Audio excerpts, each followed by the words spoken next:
Coming up, national championship odds are out, and, well, the SEC is expected to dominate college football once again. We'll tell you what the betting experts are saying next, right here on SEC Country Live.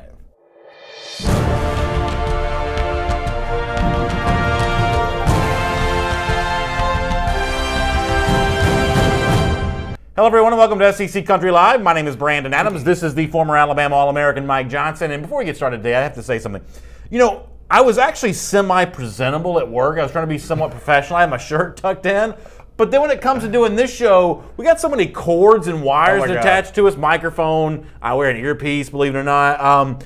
You realize it's sort of hard to do the tucked-in shirt when you got to sort of run all these wires all over the place. Oh, there ain't no doubt about it. If you guys could see below, this looks like a little bit of a snake pit over here. Look, there's wires running everywhere. So I'm with you. I don't tuck mine in for that very reason. Now, none of y'all care about that, so let me move on to what you do care about. It's all the SEC news happening today. Item number one on our SEC Country Live First and 10 list. Some updated national championship odds from a sports book known as the Las Vegas Superbook out in Las Vegas.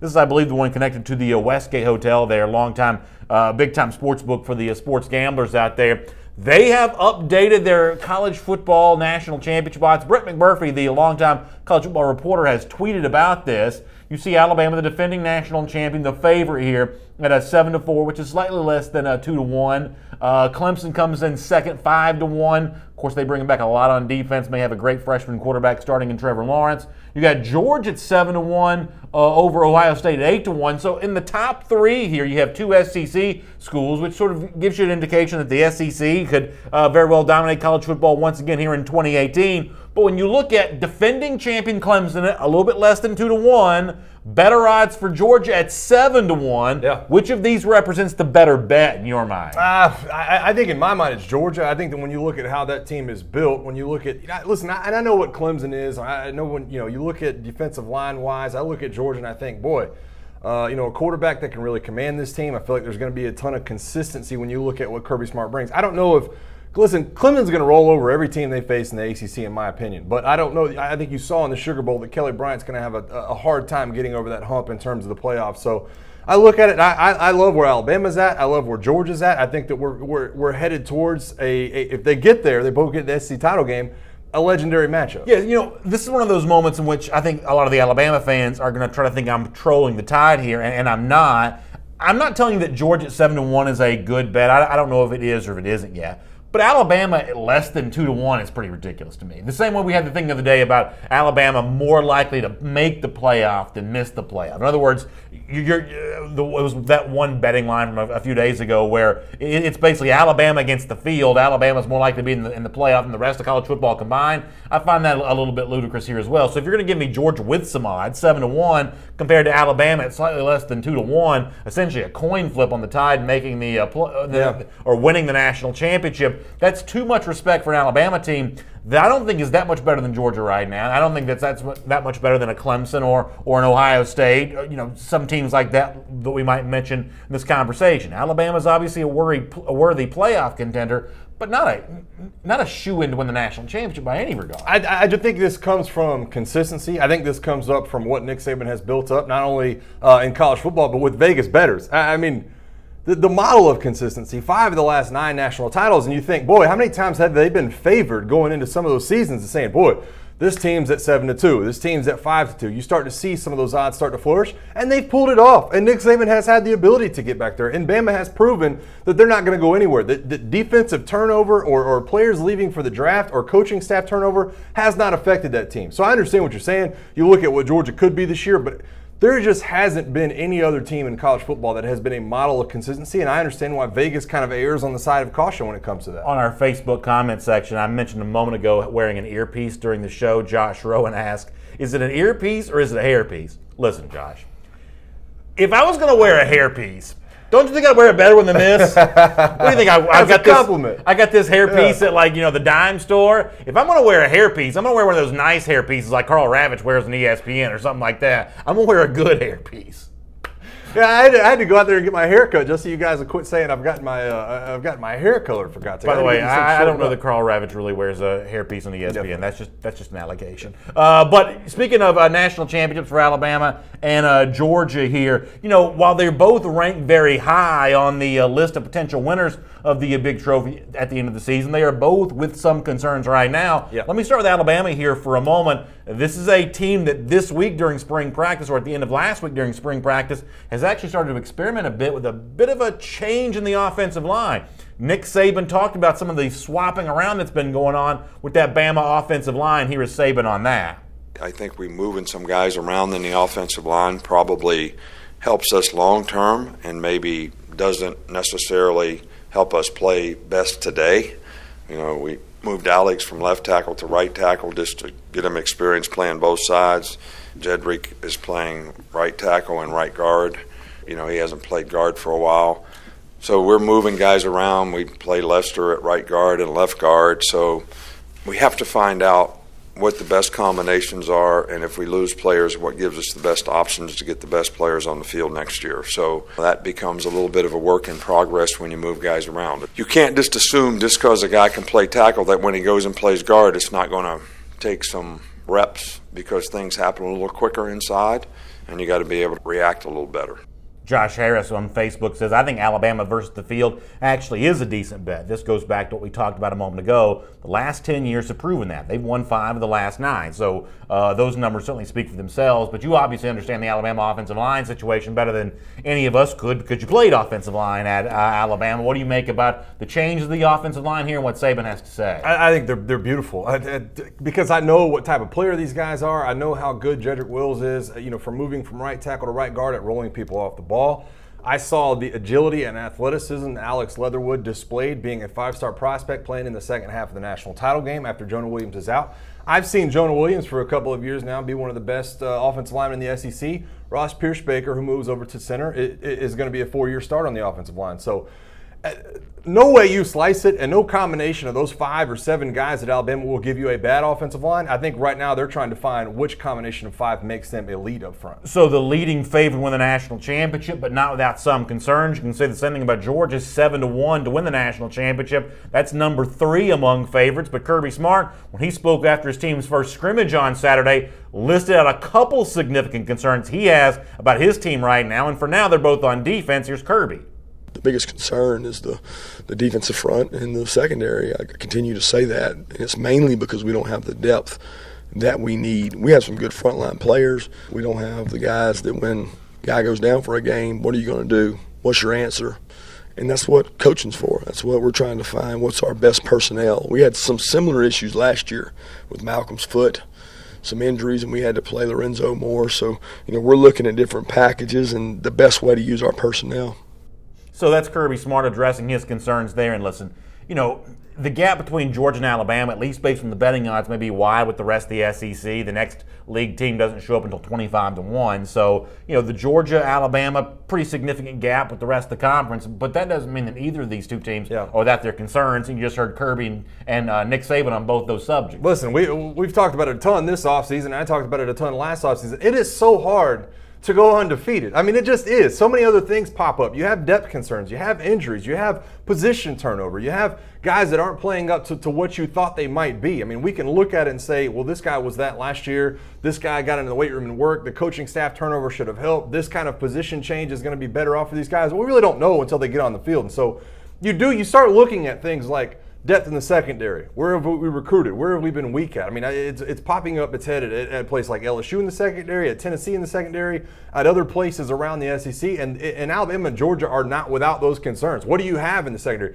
Bama's lost their top 6 guys in the secondary from last year. How can they go on from there? So neither one of these teams are bulletproof at all. Katie McCarty on the YouTube comment section says Georgia did have a weak secondary a year ago. Kirby Smart was just talking about there, and Nick Saban was able to take advantage of it. But Katie says the Dogs will be able to do the same thing coming up this year. Revenge is a dish best served on Saturday, so we'll see how that plays out. But no doubt that was the major vulnerability that Alabama did exploit in that national championship game a veteran secondary exploited by Alabama there, and now some newcomers that Kirby Smart's going to have to try to work in here for 2018. Yeah, no, I definitely agree. I think that anybody who's going to try to beat Alabama, and listen, the blueprint for beating Alabama in the last 10 years under Nick Saban has never been running the football right at them.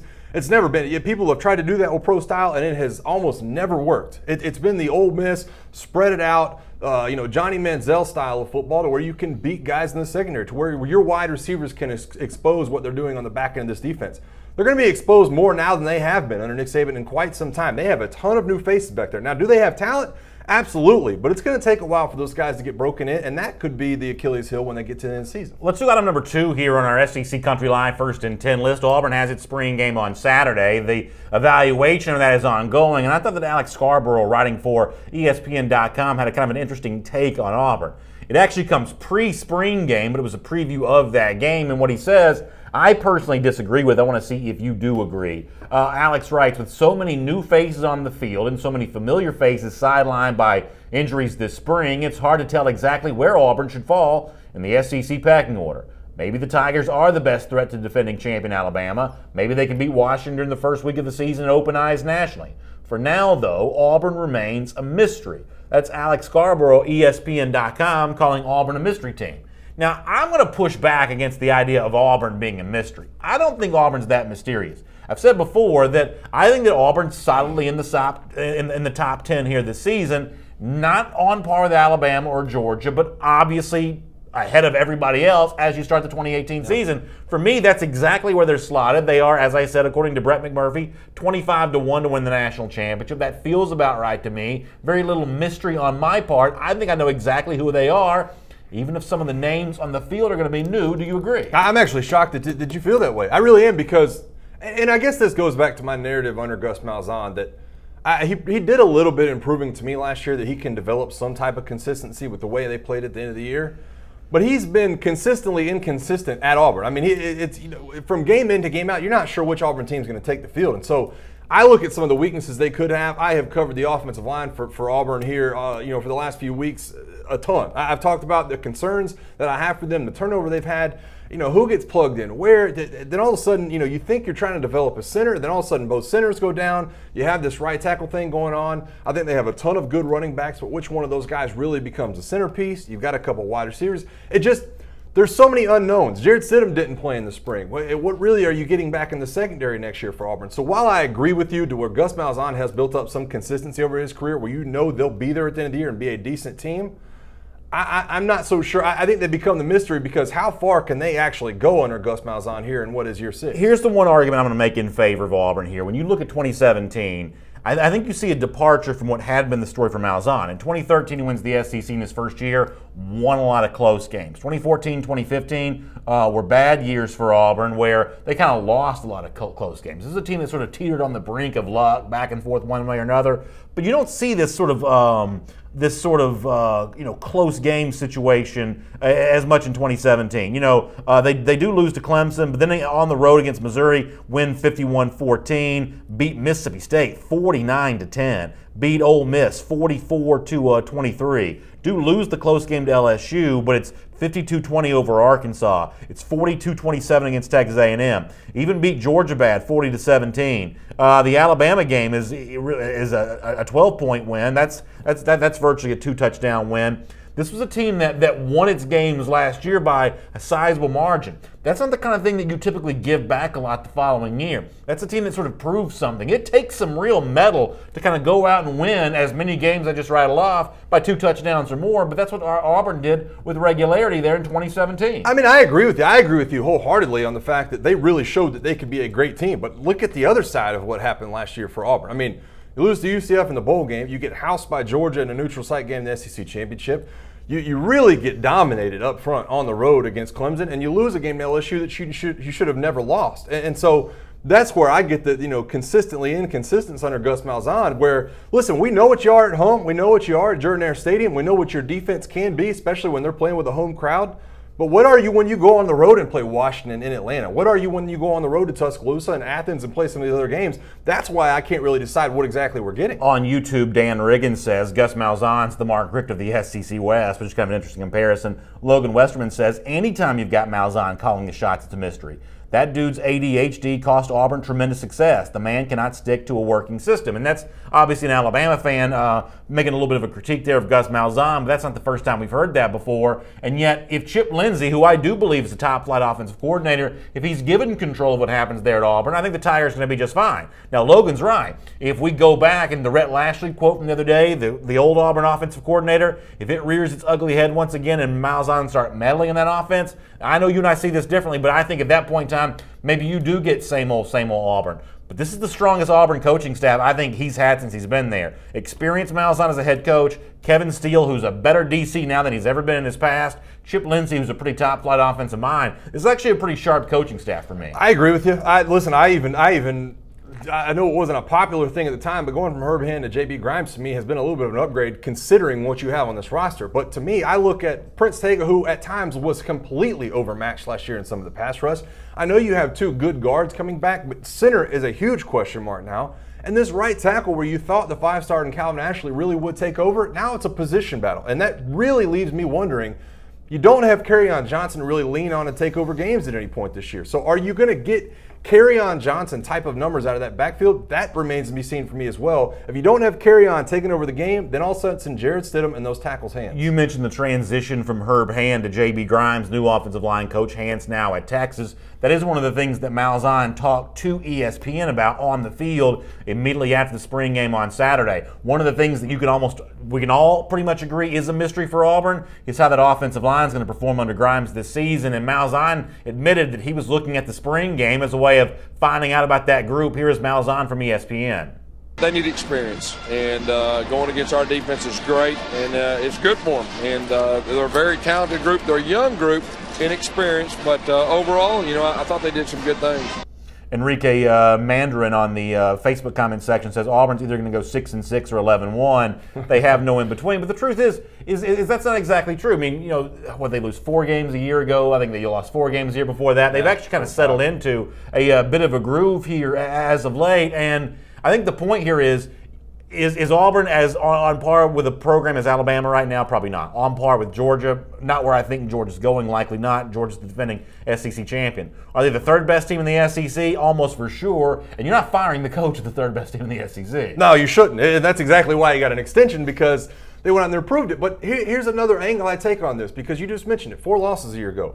If you'd have told me that Auburn would have 4 losses in 2017, but they beat Bama and Georgia, yeah, I'd be flat out floored. That's why I can't understand. That's why I can't get the consistency. But they played 3 playoff teams. They played Clemson, they played Auburn, and Alabama. So you got to put that asterisk next to that. I agree. That's what makes it so dumbfounding for me that of the 4 losses you had, 2 of them came from 2 playoff teams. Yeah. I mean, did not come from 2 playoff teams, and obviously Georgia, but. It just blows my mind that you could be that good against Alabama and Georgia and look that dominant, because they were dominant at Jordan-Hare Stadium in those 2 games, and still come out with 4 losses against the teams they lost to. That's why I'm agreeing with Alex Scarborough when he calls them a mystery.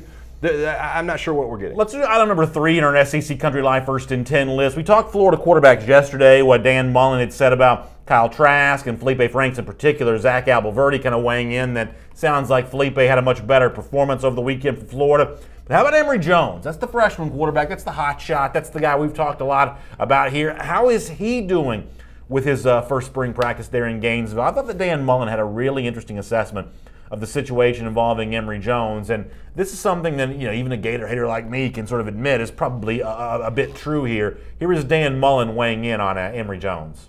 I think he's working and learning how to be a college player. I think one of the things as a young quarterback, if you're going to put him in a situation to be successful, the easiest thing for young quarterbacks to do is run the football. And that's something we try to take away from them a little bit in the learning process. So you have to go push yourself and learn how to do other things. So he understands that. I mean, I think he's worked at it for us. And so I think he's grown. I think he's improved. And, I mean, we've been patient with the situations we put him in and try to let him learn and build confidence in what we're doing. So, listen, I think we'd all agree. When you transition to that college game, it's moving much, much faster. You know how to use your legs. That's the one aspect of your skill set that transfers. I would imagine that is a temptation for him in virtually every one of these scrimmages or every one of these practice situations. And, when we see stats, and we had some stats the other day that said he was, 3 of 9 for negative yards passing in that first Florida scrimmage. The using of the legs doesn't really show up in those numbers. And in fairness to Emory Jones, if he was in a game in real life, that's one thing he would definitely be using. He would definitely be good at it too. When you look at his speed, when you look at his athleticism, that's not something anybody can take away from you. That's not something that you want to take away. But this is the beauty, in my opinion, always has been the beauty of spring practice, particularly for offense, because you put them back there in a non-contact jersey and you say, you know what? You're going to be forced to deal with the pockets. You're going to be forced to have better pocket presence. You're going to be forced to deal with people around your ankles, stepping up, avoiding this rush, making sure you're going to the strength, making sure you're going where these guys are sliding to. They're picking up the blitz, and you have to deal with that. And I think that's really good for Emory Jones right now because, listen, we've talked about Emory Jones. Will he be a contributor next year? It doesn't look like he's going to be able to, but this is not to say that Emory Jones won't ever be a good player for Florida. I mean, give him a year, give him 2 years, let him be a redshirt sophomore and come in and be the starting quarterback. You never know what you'll get out of this guy. Rick Keene, who's a Florida fan, says he's starting to hear some good things about Emory Jones. Recruits are loving what they see from him. You have to wonder what they see that the experts are missing. Well, Rick, the big difference there is recruits are allowed to see the entire practice where the experts, the media folks, only get to see a brief window, so they're going to see more and they're going to sort of form their own opinion, whereas most of the reporters are going to go mostly on what Mullen says because he's the guy that gets to see the entire practice. But let me play devil's advocate here just for a moment. You know, the evaluation of Jones coming out of high school was supposed to be, boy, elite signee, centerpiece of the class type of thing. A run-first quarterback as a freshman is not exactly commensurate with the kind of praise that he was getting going back to, like, say, you know, December here. I mean, that is a point worth bringing up, that you know, if he's legs first at the expense of, you know, developing his throwing skills, that's not quite the prospect a lot of Florida fans were sold on in December. No, nor should they have allowed themselves to be sold on that. I don't think that anybody has looked at it and said Emory Jones won't be a project. You just wondered, would that project be on the field and would it go along with the rest of Dan Mullen's projects here in year one? And I don't think he's alone in that. You know, some of the better quarterbacks we've had in the SEC have had time to redshirt and have had time to develop. It's been a while, though. It's been a while. It's been a while. It has been a while, but that's been the recent trend over the last couple of years, where if you look back over the last 10, some of the better quarterbacks that have been a part of the SEC have been allowed time to transfer and really make themselves the best at what they're doing.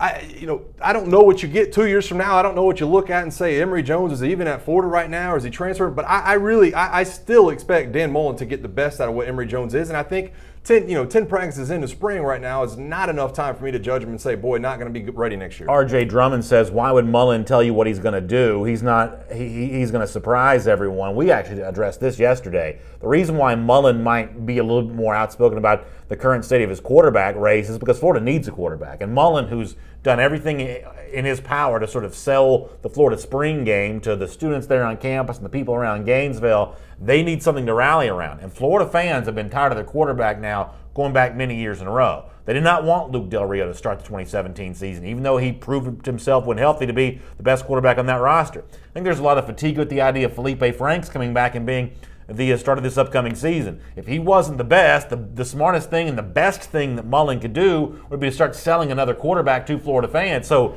you say he wants to spring a surprise on everybody.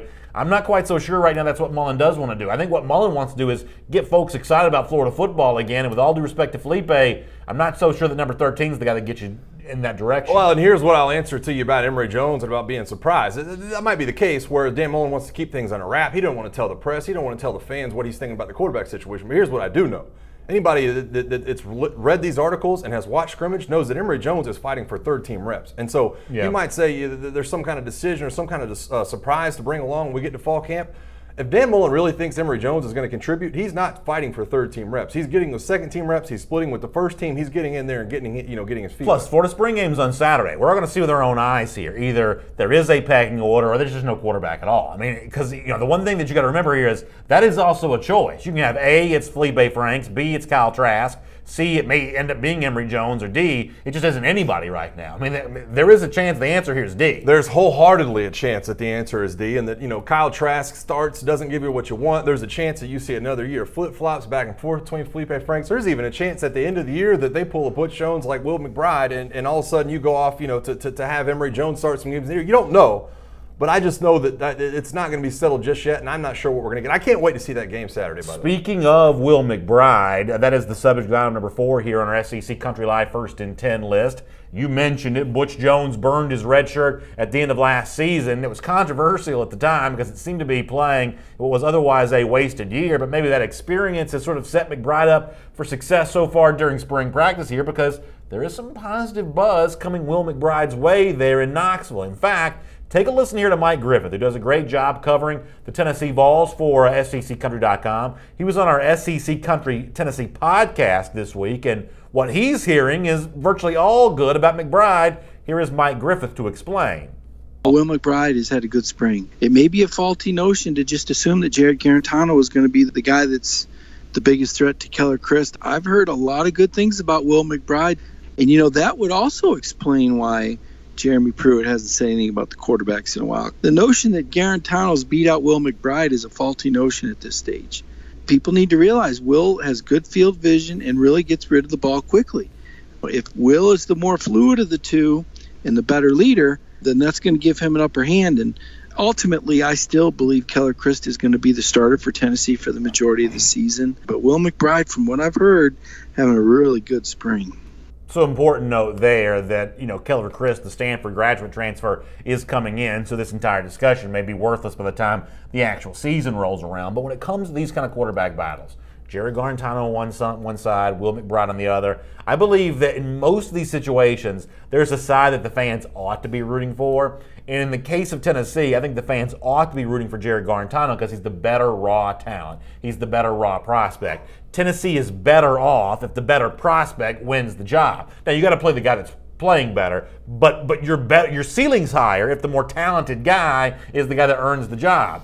If McBride is beating out Jared Garantano right now, as Mike Griffith and his sources have suggested to him, I'm not sure that's the best news for Tennessee. Yeah, I actually kind of disagree with you. I'm going to push back on the fact that Jared Garantano might have the higher ceiling. I mean, because I think you're right. I think he might be a better raw prospect if they were playing Butch Jones' offense. If he's running around, if they're doing all this handoff and pull the ball and the quarterback around the end, I'm not so sure that Will McBride's not a better fit for what we've been sold that Jeremy Pruitt's going to try to do at Tennessee. We've been told play action passer, West Coast style offense, pro style. We're going to try to beat you over the top. We're also going to pound the ball at the middle. Will McBride, in that instance, to me, all he's asked to do is be accurate across the middle and be decently accurate on deep balls. And I'm not so sure that Jared Garantano outdoes him in those two phases right now. Will McBride, you only saw a small snippet of him last year, but he was decently accurate on a lot of those passes. Now, you're still going to have Keller Christ. You're still going to have JT Shrout show up in July. But I think that when you just look at those two things that these quarterbacks are going to be asked to do, I'm not sure Jared Garantano's ceiling is that much higher than Will McBride. Accurate from the pocket, get the ball out of your hands, make the right decisions. To me, I'm not sure it's that much of a runaway favorite. What I think is when Keller Christ does arrive, you've got to have a legit competitor to him. It's almost like a tournament where you got McBride versus Garantano on one side of the bracket, and Keller Christ has got his bye into the finals here because when he's going to arrive, you need to sort of have it whittled down to 2 at that point in time. I'll admit I have a little bit of a bad taste in my mouth about Garantano going back to what I thought was really poor body language in that Georgia Tech game to start the 2017 season. I didn't like his body language there. Obviously, he's a young man. He can kind of grow out of that. But to hear Mike Griffith, I don't know if this was just a suggestion or if there was something behind this. He says, hey, if McBride's the better leader, if he's got the better field vision, those are two things that I don't know that I always saw from Garantano a year ago. That's a disappointment for me because if you're Tennessee and you want to find a quarterback, it's got to be Christ, who was well coached at Stanford, who's got some raw quarterbacking abilities, against somebody else that provides a legitimate counterbalance to him. For me, it would be better off for Vols fans if it was Garantano, but to listen to Mike Griffith there, that doesn't sound like it's necessarily the case. Yeah, listen, and what I kind of read through Mike Griffith's words is he spoke to some of the coaches at this coaching clinic. The guy that saw these quarterbacks really go at it, and the kind of the word that he was using or kind of alluding to was that maybe McBride has the it factor. Maybe he has that quarterback moxie. That's what I was reading into his words, and it wasn't so much a knock on Jared Garantano as when you notice a quarterback, when you see a guy that has that moxie, that's your guy. You know what I mean? That guy is the guy that's going to lead the team. That's who people are going to follow. And so I agree with you. Jared Garantano, I don't know much about him personally, but what I have seen and what I have known, great competitor, but not always the best body language. And this goes back to what Rick King brought up in the comment section a moment ago. Now, Rick's a Florida fan, but he was asking about recruits seeing the Florida practices and their sort of unfettered opinion of what they're seeing from the quarterbacks. These coaches are the same way. They're going to have some freedom and some opportunity that media folks are not going to have. The coaches that attend the coaching clinic, I'm assuming they're watching the entire practice there, and they're going to see some things, longer sessions of throwing, some actual, maybe even some scrimmaging and some things like that. They're going to be a witness to the kind of thing that the media guy is not going to get a chance to see. Those opinions become pretty valuable at that point in time because these are somewhat trained eyes. I mean, most of these coaches have seen quarterbacks before. They can tell who's better or worse in practice here. Yeah, and the interesting, really, detail before we move on about this whole thing to me is when I was reading this article under Mike Griffith, I couldn't help but think, boy, what if Quentin Dormady was still here? Yeah. What if Quentin Dormady was still a part of Tennessee? It seemed like to me that he was a shoo-in to be in a West Coast style of offense where you have to move a little bit, still make accurate throws. That seemed to me like he'd be a perfect fit, and yet he's not in the program anymore. So here you have Garantano versus Will McBride. Yeah, we'll follow this story. It's going to be a lot of fun to kind of see where this one goes from here. It should be very, very interesting indeed. Let me do here item number, 5 now on our SEC Country Live 1st and 10 list. We showed you that Brett McMurphy tweet a moment ago. We looked at kind of where Alabama and Georgia rank among national championship favorites, their odds according to the Las Vegas Superbook. Let's take a look at it one more time here for a couple of other SEC schools that also kind of pop up on this list. Now, once again, you've kind of got Auburn kind of off by itself at 25-1, the clear number 3 team in the SEC for me right now. But look at the other 2 SEC teams on this list. You've got LSU at 30-1. You've got Texas A&M at 60-1. 2 very different payouts here for those of you that are unaware. You know, you bet $1 on LSU, you'd win back 30. You bet $1 on Texas A&M, you win back 60. What's the better bet for you? LSU at 30-1 or Texas A&M at 60-1. Now, neither of these teams are likely to win the national championship, but that's what you get long odds on. You like the Tigers, you like the Aggies. Yeah, this is so tough for me. I can't, like, I think these odds are perfectly placed too because, you know, I start breaking it down position by position. I mean, I think A&M. Time out before you. Oh finish. yeah, they're making wagers on it. They're making wagers on it. Before you finish, 98 Sports Talk says we know Mike's going to say LSU. Cliff Nelson, our buddy on YouTube, says we know BA is going to say Texas A&M. Is it really that simple? Are you definitely on the LSU side? Am I definitely on the A&M side here? There's no definite about anything that I'm about to say right here because this really there's so many unknowns as far as A&M goes. I really like the quarterback position better at A&M right now. I love the running back position better at A&M. I might even like the offensive line better at A&M. But I do go back to, listen, there's no Greedy Williams at Texas A&M. There's no Devin White at Texas A&M. There's really probably not even a Braden Fehoko at Texas A&M right now. I love Dave Aranda's defense. Now, I think Mike Elko in the end will be a very good coordinator, but I love Dave Aranda's defense right now. LSU, I can knock on their offense all day long, but they haven't had an offense in quite some time, aside from the running back position. So I think 30-1 sitting right there perfectly. By the hair on my teeth, or whatever you want to call it, I'm picking LSU over Texas A&M at 30 and 60-1.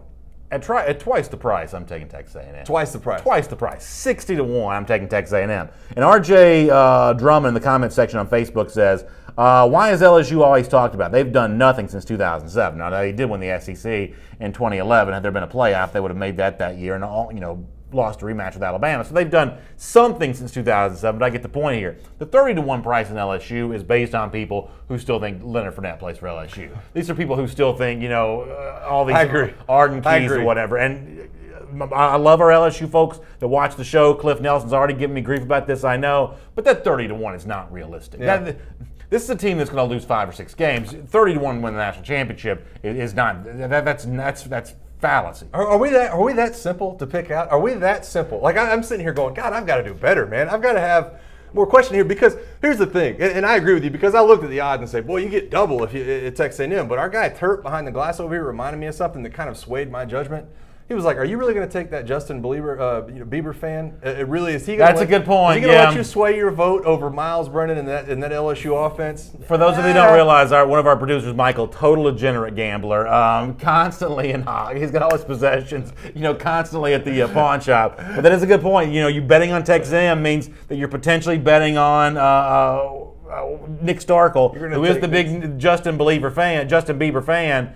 there's also a chance that Kellen Mond wins that job. I mean, Jimbo Fisher won a national championship, less than a decade ago. It's 60-1. Now, I don't think that A&M has a great year this year, but I think they finished with more wins than LSU does. Yeah, no, it's tough. I'm not acting like it's not tough because I look at it 61 and 30-1, but the bottom line is you don't get paid out unless they win the national title. And, for everything I love about Jimbo Fisher at A&M, and I think he's the right guy in the end, it's been a long, long time since Texas A&M's won a national title. It hasn't been that long since LSU's been nationally relevant. Jamie Blanton over on Facebook says, Jimbo gets no handouts in Texas, no championship there in the first 2 to 3 years. And that's about the time frame that I'm looking at for him, too. I think they could take a step forward in 2019, maybe 2020, but it's really that first 4 years where you establish your program. It's by year 3, year 4 that if you're going to win, you're showing some evidence of that. Dabo Swinney, kind of the outlier there. It took him a little longer at Clemson. But for the most part, if you're going to win, you're showing it by those first 3 or 4 years. No, I completely agree. And by the way, Cliff Nelson's at it, gambling over here on the YouTube page again. It's not a gallon of bourbon this time, though. It's actually, if LSU loses 5 games, I'll fly to Atlanta and cook a Cajun-style dinner for you and your family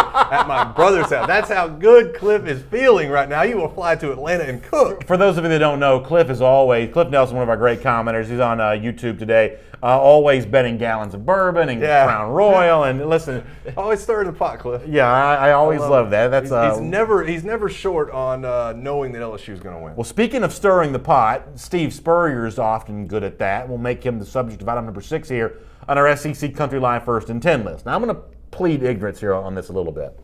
So this Alliance Football League is being started, and is this the one that's essentially a competitor to the brand new XFL? Is this kind of what this is? I think so. I'm a little bit ignorant on it with you, but I think that's what I've been told to believe. Anybody know? Is this the no? Nobody knows the first thing about this. USFL, UFL. Well, so like the Alliance. XFL starting up, Right. and this is sort of like the spring league that's going to compete against the XFL. And if I got this wrong, in the comments section, somebody will say something. But one of the teams is going to be based in Florida, and Steve Spurrier is going to coach the team. Now, he goes on the CBS morning show, like on the major over-the-air broadcast network morning show, and kind of gave an explanation for why he's looking to get back into coaching and why he wants to coach in this brand new Alliance League. Here is Spurrier to explain. I got a call from J.K. McKay, and he started explaining the Alliance and the new rules. I really like 2.5-hour games, 30 seconds in between plays and so forth. And the fans want to see that. Yeah. And really, in life we all need a challenge. And I'm fortunate. My university's got me as a consultant ambassador in Florida. I really appreciate that. But this is a chance to get a bunch of guys to coach, compete, and try to win the championship. Heck, there's going to be a winner in April. And whoever does is going to do some celebrating. I think this is also the same league. There was some video that got passed around the other day of Johnny Manziel doing a tryout here. This is all the same league for that. I will never watch this. I don't care a rip about this. I don't care if you watch it or not. I'm not interested. The only reason why I'm even doing this topic right now on SEC Country Live is because Saban gave this somewhat antiseptic, sort of like buttoned-up professional answer when he's on the CBS show, but he goes on longtime Orlando Sentinel columnist Mike Bianchi's radio show down in Orlando, and he gave a much more Spurrier-esque explanation for why he wants to coach again. And in the midst of doing so, completely trashes Jim McElwain. Take a listen to this. I'm watching games up there with the athletic director, and I had a sense that I think I could have helped or done a little bit better job, a lot better job than what the Florida offense, of course, has done the last 3 years. Actually, they haven't been in the top 100 in the nation. And obviously the defense has really carried the Gators. I mean, you could also say, I guess that's also trashing Doug Nussmeier as well, the Florida offensive coordinator. But how about that sort of unprovoked shot at McElwain and Nussmeier? Have those two guys not been through enough, McElwain in particular, that Spurrier's got to jump on there and start pounding them after the fact here? I mean, it's entertaining, I guess. I don't like McElwain, so I don't have a problem with it necessarily. But, I mean, my gosh. Yeah, this is such a coach that's on the back end of his career, isn't it? Because the coaches that are up and coming would never say anything like this because never to burn bridges. You always got to talk good about the guy that's been in your shoes before. But Spurrier is like, listen, I was up in the president's box. I'm sitting with the athletic director, and I'm watching this product they put on the field, and I thought to myself, wow, I know I can do it better than that, and that's what led him back to coaching. That's unbelievable to me. Teresa Stewart, who's a Tennessee fan in the comment section, says Spurrier is full of hot air. Cow pasture, darling. It's time to retire. She's referencing, putting someone out to pasture, which is the phrase that gets used from time to time. And I can't help but think, listening to that audio from him there, how many times he was just sort of blindly defending McElwain a year ago. All of a sudden now the truth sort of comes out here a little bit. I mean, I don't know. I mean, it seems like it's almost a little bit bad form here. And you know who I feel sorry for? It's the same point I come back to all the time. And you never seem to agree with me, but I'm going to keep making this until somebody does. If you're a South Carolina fan, how do you feel about this? It's like Spurrier was going through the motions in the most C-plus average way possible, even probably D-minus by the end there, not recruiting at all, no energy for that job whatsoever. All of a sudden, he's reinvigorated to coach again because he's been told by the guy starting the league they're going to be 2.5-hour games. This is such a slap in the face of disrespect to the South Carolina fans who watched this guy quit on them even before he actually did quit, and now he's trashing Jim McElwain. He's going to be a sideshow circus freak in a spring league that starts. If you're a South Carolina fan, you have got to feel terrible about it. I don't see it though. I don't. I mean, like I don't. That's because you're not a South Carolina fan. I don't know. I don't even like South Carolina fans. Please help me out here in the comment section. Talk to me about this because I don't see it that way. To me, what I see is a guy who was a college Hall of Fame coach that came into your program and took you to heights you haven't ever been to. And then he leaves when he says, you know what? Now, I don't agree with the timing. The middle of the season, that stunk. It really stunk. He didn't recruit to the best of his ability. But it's not like he's going back into college coaching and saying, boy, I feel reinvigorated. I'm going to go actually recruit now and I'm going to do better with another team. He's saying, listen, I want 2.5-hour games. I was not ready to do that at South Carolina. I'm sorry, but I get a chance to do it now. I mean, that's just the most Spurrier thing in the world. I want to coach because the game's only going to be 2.5 hours. I don't think Gamecock fans hate him. Ian Claxton says, the head ball coach with more mic time. How can that be a bad thing? I actually kind of agree with Ian on this because even when I'm mad at Spurrier, even when I think the stuff that Spurrier's saying is, as Teresa Stewart said, full of hot air, there is something entertaining with the fact that he says it, and the fact that he doesn't hold back at all is actually somewhat entertaining. Yeah, no, I agree. I can't find it on here, but somebody said Spurrier's just playing. Oh, it's 98 Sports Talk. Says Spurrier's just playing to his audience, and he's just, and I agree with that because I think you get on there and you're talking to Florida people or you're talking to somebody else, and you kind of that's how Spurrier is. He's got that gamesman attitude to where used car salesman. I can kind of blend into this crowd and make sure I say the right things and ruffle the right feathers, but. South Carolina fans, help me out. Tell me if I'm right or wrong. I don't feel like South Carolina fans hate Steve Spurrier. Can I make a quick point here, a serious point here? Greg Steele's talking about the fact that I'm not going to watch the spring league. He says BA doesn't even watch the NFL.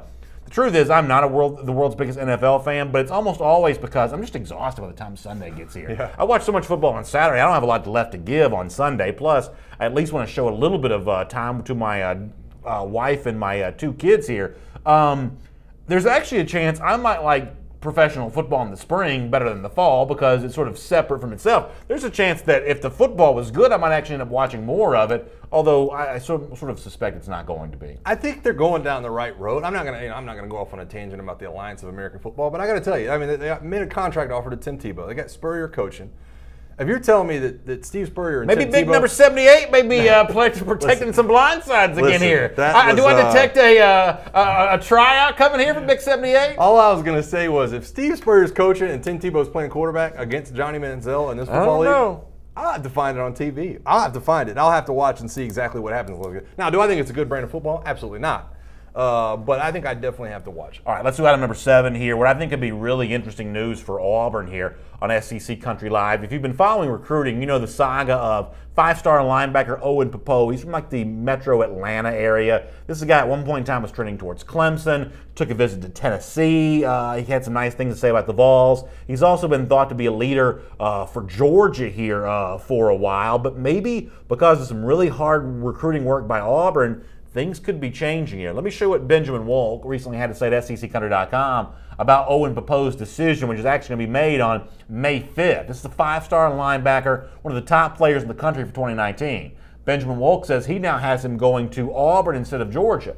And to give you some insight, my decision, Ben writes, to change my pick from Georgia to Auburn, this is actually something I considered doing about 2 weeks ago. It's been trending this way for some time, for more than a month, even though the last public comment Popo made about his recruitment was stating that Georgia was his number 1, Auburn was his number 2. Kevin Steele and Travis Williams, that's the position coach there for linebackers at Auburn, have made some serious ground here, surpassed the Bulldogs. This isn't the end of the battle, but now I expect Auburn to be the choice for Owen Popo. I think this would be a huge get for Auburn. If he doesn't choose Georgia, it'd be a loss for UG on the recruiting drill. We haven't had a lot of those lately. I feel like this is a very big story in the SEC that's going to play out over the course of the next couple of weeks. Yeah, you took the wind out of me, man. I was literally getting ready to look at the camera and say, I'm going to play BA for a second. You play Mike for a second. Oh, please. I'm sorry. Go ahead. How big of a chink in the armor for Kirby is this? If Auburn's allowed to go into Georgia's backyard and get a 5-star defensive prospect, I mean, like, I think that is I don't think it's as big a loss for Georgia as I think it's a win for Auburn, but it is a big deal. I agree with you. I think it's a huge deal for Auburn. It would sting in a lot of respects, and y'all see what shirt I'm wearing here. So this all comes from the perspective of not just a guy that talks about this stuff for a living, but also is a fan of Georgia. Auburn has had success coming into Georgia before. Derek Brown, one of the best defensive linemen for Auburn. That's a guy from not too far from where Owen Popo lives right now. Dontavius Russell is from Carrollton. That's probably geographically closer to Auburn, but that's still technically within the Georgia state lines. On and on you go. Auburn's had success recruiting in the state of Georgia. Popo would be another example of that. Here's the thing, though, that Georgia's really been selling Popo on hard, and one of the reasons why this would be a big loss for the Dogs if it were to happen. He is the guy that has universally been tabbed as that next Roquan Smith. There's a guy in the 2018 class that could be that guy, but Owen Popo is really thought to be the next Roquan Smith here for potential Georgia recruits. If that pitch doesn't work on him, there's no other way to spin this than it's a pretty big punch in the stomach for a lot of UGA fans who are looking forward to seeing Popo be a part of what Dog fans hope is in the #1 class. Yeah, no, and I think it's an interesting look too into the kind of the inner workings of what recruiting is nowadays, because you do have that hard 25 cap. Auburn can go out and offer, the offensive lineman that obviously just committed today. They can go offer the other guys on this Grayson, roster, this lineup, in order to get him over there. And I think that's just something that Georgia's not in a position where they're willing to do that right now. But either way you slice it, I think it would be a huge land problem. This is an Auburn school. This is Gus Malzahn, who didn't get 1 5-star last year, right? But did get 16 4-stars. No, he got a huge. He had a great class. Yeah. He got a great. I mean, the Ross kid out of Alabama. I mean, that's somebody who everybody wanted. But to go in and get this 5-star out of the backyard of Georgia right now, I think is a huge statement for them. I really do. Yeah, I do as well. And the one thing, the May 5th is the announced date for Popo here, whether it's Auburn or Georgia on that day, and I do think it's coming down to those two right now. This is one of those battles that's going to go into December as well. So, Georgia may take the silver medal on May 5th, but they're not going to slow down the recruitment here. But, Auburn has made a strong pitch. The relationship, the bond with Travis Williams, the position coach there, must be pretty strong, because right now it really seems to be working. Yeah, Jamie Blanton on Facebook, going back to the South Carolina Spurrier talk, he says, put us in a place we had never been in South Carolina. Should he have finished the season? Yes. He got us to where we're at today, though. No hate from me. Oh, there you go. Interesting enough. Thank you very much for weighing in on that. Y'all buddy jumping with Mike on me on that, but nonetheless, whatever makes you happy, that's good to do. All right, let's do item number 8 here on our SEC Country Live First and 10 list. Some kind of interesting developments for Arkansas here, which got some good news for one of its prospects, an incoming summer enrollee freshman, a signee at the quarterback position, going to forego an opportunity to play professional baseball, going to be a part of the Arkansas campus experience, playing both football and baseball, I believe, there in college. He sort of sent an email to Major League Baseball teams, media kind of got a hold of this. Here was the official announcement from him. Let me read this to you. He says, I'd like to thank all the Major League Baseball organizations and scouts that have dedicated their time, assets in order to evaluate my baseball duties. I attended the Razorback Red and White spring football game this past weekend and many Razorback baseball games this season, which has led me to the conclusion that I want to be 100% committed to being an Arkansas Razorback. He goes on to say, I plan to report to the University of Arkansas campus in Fayetteville at the end of May for my summer classes. Also begin my lifelong dream of being a Razorback student-athlete. My commitment to Coach Chad Morris, the Razorback football staff, as well as Coach Dave Van Horn, and the Razorback baseball staff couldn't be any stronger. I want to do everything I can for the state of Arkansas, the University of Arkansas, and last but not least, the Razorback fans. I want everyone to know that where my head and heart are at, that's Connor Nolan. That's a quarterback prospect for the class of 2018, a summer enrollee, coming off the heels where I don't know that Cole Kelly and the Arkansas quarterback has necessarily lit the world on fire this spring. Now, there's some thought that maybe Nolan, a summer enrollee, could actually earn the starting quarterback job here on the field for 2018. In fact, Chris Doering, the former Florida receiver, now SEC network analyst, spoke to SEC Country about that very point, saying, I get the sense from talking to them, that means Arkansas, they're not completely ruling out that their quarterback next year is on campus yet. I think with Nolan and Jones, that's another quarterback signee coming in, wouldn't be surprised to see those guys get an opportunity to really compete. Obviously, that's not an ideal situation, having a true freshman as your starting quarterback in the SEC, but they alluded to the fact that very well may be the case. That's Chris Doering speaking to SEC Country. Now, I'm going to add some words that Doering doesn't use. He says not ideal to have a freshman starting quarterback. I'm going to say It's really not ideal to have a freshman starting quarterback who doesn't have the benefit of spring practice. Nolan's going to be in Fayetteville in May, but boy, that's a lot to ask a guy to get ready for, missing out on these, 15, 20 practices, whatever spring practice provides you? No, I completely agree. It's going to be tough, and this is why we've seen such a rush of freshman quarterbacks, like you said. Over the last few years, we've had a ton of freshman quarterbacks that have made an impact in college football. Didn't have that when I was in school. Nobody was enrolling earlier. Nobody was showing up in January of their senior year to come and get that work in and understand the offense.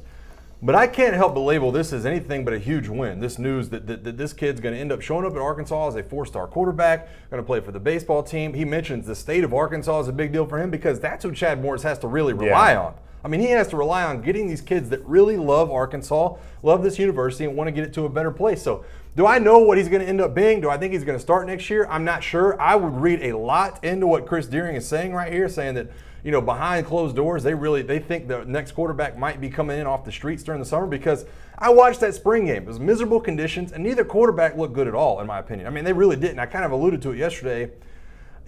Nobody was lighting the world on fire. Some of the throws look bad. I kind of chalked it up to being a lot that has to do with the weather, but you need somebody that can throw the ball around under Chad Morris's offense. It's a run-first offense and a spread offense, but you need somebody who can throw it around, and I think this guy could possibly be the future of that position. 98 Sports Talk on YouTube says, this all sounds great for Arkansas, but let's be real. If he was a legit major league prospect, he'd be playing in the minor leagues soon. There's probably some truth to that I don't know that people close to the Arkansas program truly thought he was going to play professional baseball. But the point you made, and I didn't really think about this at the time, but it's a really good point to bring up. All that really sort of pro-Arkansas talk, and I kind of mocked it a little bit when I was reading the message there, but I want to do things for the state of Arkansas. I want to do things for the Razorback fans. Arkansas needs a dose of that right now. They need it bad. And so I don't think there's a chance in the world that he's an effective quarterback this fall. If you're playing a summer enrollee freshman quarterback early in the season, that's an unmitigated disaster. But that's sort of like state pride infused in the Arkansas program. Eventually that can't help you. Right. I think it's not the same situation as I look at, and I was talking about Emory Jones in Florida, was saying, boy, if you're going to take your lumps, why not get him out of the way in year one? Let Emory Jones go out there and get his reps. I don't feel that way about Arkansas with him being a midsummer enrollee, but there is that ability for me to look at it, and I kind of feel this way about JT Shrout. That's a quarterback we didn't bring up at Tennessee a minute ago, that if he comes in and is that guy in year one under a new head coach, you let it go out there and get their bumps and bruises. I'm not saying that Connor Noland's the guy, but when you look at what Arkansas had, the hill they need to climb, wouldn't hurt him in my opinion. I mean, if you're going to get 4 wins anyways, why not let him go out there and do it? Bo Molinari says there's no truth to it. Minor league ball pays peanuts compared to what a highly drafted college player would make in 3 years, were he to go into a major league baseball there at that point in time. So Bo kind of pushing back on the notion that it's a no-brainer that we've chosen pro ball. From what I was reading, this kid's looking at being a top 10 round pick. And it's not so much the salary; it all comes down to signing bonus for a lot of those guys. What can you get as a first or second or third round pick as a signing bonus? If you're talking about millions of dollars that some of those guys can get in the first round. I don't think he was a first round lock at all, but he was a lock to listening to a ton of people to be a top 10 round draft pick, and you still have a decision to make. And we should point this out. I don't mean to embarrass you, but you were actually a pretty good baseball player coming into high school. I mean, to the point where, did you ever look at maybe getting drafted or anything like that? I shut that down really quick once I decided I was going to play at Alabama. Okay. I definitely. But you were like a legit baseball prospect. A lot of people don't realize that. I played baseball. Prospect is a little bit of a reach. Exaggerating. Yeah, a little bit of a reach. I was a big talk kid through in the 90s, talked to some scouts here and there, but I don't think there was ever any danger of me going in the top 10 rounds of the draft. Well, there you go. That's Mike Johnson. I'm Brandon Adams. Good to have you with us here today on SEC Country Live. Let's do item number 9 here on our SEC Country Live First and 10 list, and I just think this is garbage. And, I'm going to argue against the SEC in favor of the Big Ten, which I don't love doing normally, but this to me is just bad form all the way around. Many of you remember we talked about Shea Patterson, the one-time Uber recruit from the class of 2016, who chose Ole Miss over a lot of programs he could have gone to, including, as a lot of our LSU viewers will say, he could have gone to LSU. He goes to Ole Miss. That's a disaster. Ole Miss has these NCAA issues to deal with. And now Patterson wants to go to Michigan. He's going to be at Michigan, but he wants to be eligible right away. Ole Miss is trying to block that from happening. Here is some reporting from Dennis Dodd, CBS Sports, kind of explaining the situation here. That Ole Miss is objecting to Shea Patterson's assessment of the conditions within the program that the quarterback claims caused him to transfer from the school amid an NCAA scandal, his attorney told CBS Sports. In other words, He petitioned to be eligible right away, sort of a hardship case because of the fact that he was misled at Ole Miss. Ole Miss is disputing that claim here almost as a grievance against Patterson. If Ole Miss didn't fight what he said, he'd be eligible right away at Michigan. By fighting this, now this petition goes on here. I guess there's another round of deliberations somehow. This is a bad look for Ole Miss, right? I don't see how else to slice it. I mean, I kind of understand it. If you're Ole Miss, you don't want to start a windfall. If people leaving the program, you don't want to set a precedence. I don't understand what Ole Miss is gaining from this. This guy has already left your program. I mean, why do you want to wish bad on the kid up at Michigan? Why would you not let a guy that signed with Ole Miss and tried to do everything he could for you on the field? Why would you not want him to be able to further his career? If I'm Ole Miss right now, I'm doing everything I can to get this entire situation behind me, and yet everybody at Ole Miss continues to drag out this situation and continues to make it worse and worse along the road. What makes this even more true is it completely flies in the face of what Ole Miss coach Matt Luke said when he was on that Sirius radio show the other day with Peter Burns and Andy Staples. Listen to what he says about the success that Ole Miss is having in recruiting, and you got to ask yourself, if Luke's words here are really true, then why are they being so petty about Shea Patterson? Here's Matt Luke from Sirius XM Radio. The cloud of uncertainty is gone. That really helps, and we do have a really good product to sell here. People enjoy coming to Oxford. They like the type of offense that we run. They really enjoy Coach McGriff's energy on defense, and this is it's a special place. So this place sells itself. So if that's true, if the dark cloud's away from the program as he suggested, if Ole Miss is a program that sells itself and they've got good things going on, then why you got your claws in Shea Patterson here? Does this actually come down to the fact that they feel bad blood with Michigan because Michigan flew that team plane to Oxford to kind of interview all these guys? Is that where the pettiness comes from, or do you think this is pettiness directed solely towards Shea Patterson? I think it's a little bit of both, to be honest with you. I think it's a little bit of bad blood when it comes to that. And Bo brings up a good point, kind of pushing back. He says, I remember what happened to SMU. It's like vultures picking from the program's carcass clean. I say he should have stayed where he chose to go to school.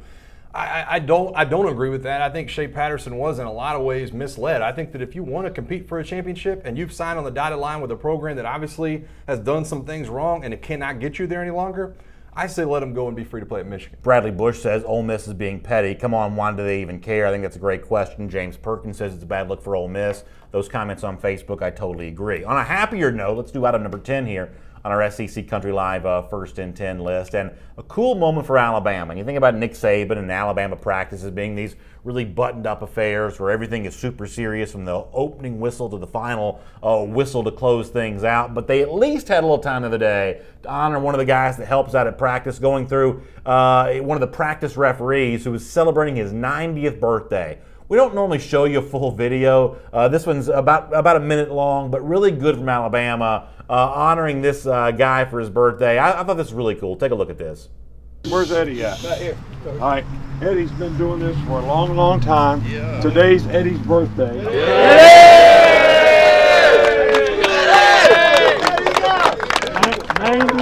90 years old. 90 years old. We got a cake over there. Does it have 90 candles on it? If you get better call the fire department. But Eddie's done a great job for us. I know how much you guys appreciate him. I really appreciate what he does. He's got some great stories to tell. Probably a representative of Alabama tradition in football here for years and years and years. Better than anybody else ever will be or ever could be. So happy birthday, man. Coach, I appreciate it. From the whole team. I can't think of anybody deserves it more than me. Thank you, somebody help me.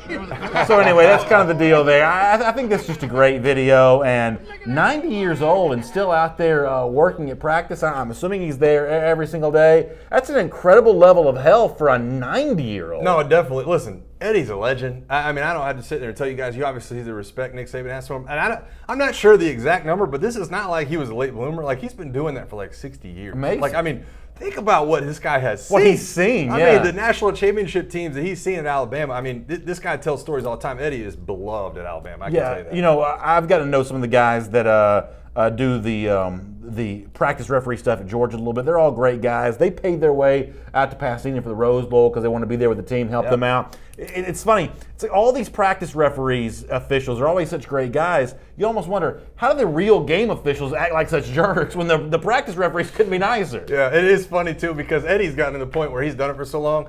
he'll just drop a flag, and if nobody notices, he'll just pick it right back up and say, I don't even want to worry about it right now. So, it's a long time kind of a cool moment there honoring Eddie on his 90th birthday. Good job by Alabama. By the way, speaking of Alabama, let's get ready to close things out the way we always do in the show with our champion of life. We're always looking for kind of fun ways to finish things off here. And a special moment for Alabama. And yes, as a Georgia fan, this does sort of open up that scar once again in the national championship. Alabama honored today at the White House, spending some time there at 1600 Pennsylvania Avenue. You see the Crimson Tide team gathering around the steps and what I assume is that the Rose Garden? Yeah, I think so. So that's the Alabama team there honoring that. Of course, Alabama's had a few of these trips. It reminds us back of Nick Saban's first back in 2009 when this fresh-faced young man was there to give then President Obama. Look at Mike Johnson there. Actually, I was going to talk about how much you've aged, but you really look exactly the same. You haven't changed at all. The beard's exactly the same. The hair is a little bit longer here. A little bit longer. But yeah, that was a You heck still of have a that time. suit? Definitely still have. When's the last time you wore that? I don't think it fits quite as well. My shoulders were a little bit bigger the last time. Last time I wore that, but yeah, heck of a time right there. So something you never forget. Another trip to Alabama to the White House, now spanning 2 presidents into the Nick Saban era. But I guess I'll begrudgingly say congratulations, Alabama. Yeah. Another national championship. Hey, check out our podcast. It's there for you. Apple Podcasts, Android devices. You can listen to the full audio version of our show immediately after. We'll post that for you. And thanks for checking it out and giving us feedback on that. Also, share the show with your friends on Facebook and on YouTube. Let them know we're talking about the SEC here every afternoon on SEC Country Live. Y'all have a great day. We'll see you back here again tomorrow at 3 p.m. Eastern Time for another episode of SEC Country Live.